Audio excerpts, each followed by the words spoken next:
C'était en février 2023. Pierre Palmade conduisait sous l'emprise de la drogue lorsqu'il a violemment percuté un autre véhicule. 3 personnes ont été gravement blessées, dont une femme enceinte qui a perdu son bébé à naître.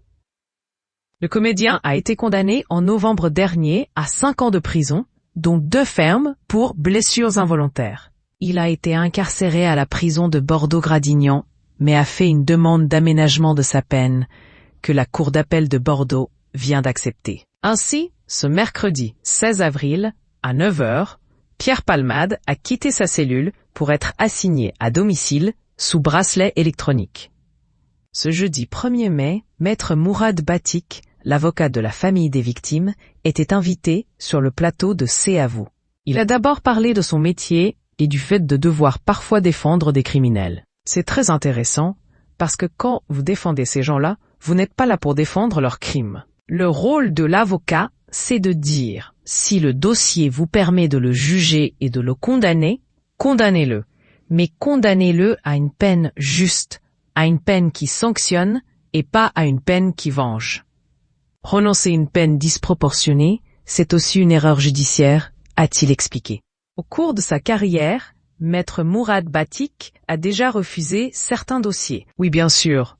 Dès que je ne suis pas d'accord sur la ligne de défense, dès qu'on n'est pas d'accord avec une personne que je dois défendre et qui veut m'imposer une ligne de défense qui ne correspond pas à mes valeurs morales, à mes valeurs éthiques ou à une défense que j'estime opportune, je refuse le dossier, a-t-il déclaré.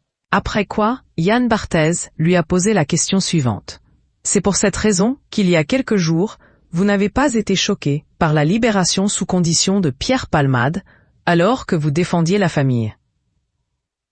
Pour l'avocat, Maître Mourad Batik, nous ne sommes pas dans une société de vengeance. Si je disais que Pierre Palmade doit rester au trou, enfermé pendant 5 ans, 10 ans, 15 ans, qu'est-ce que ça voudrait dire?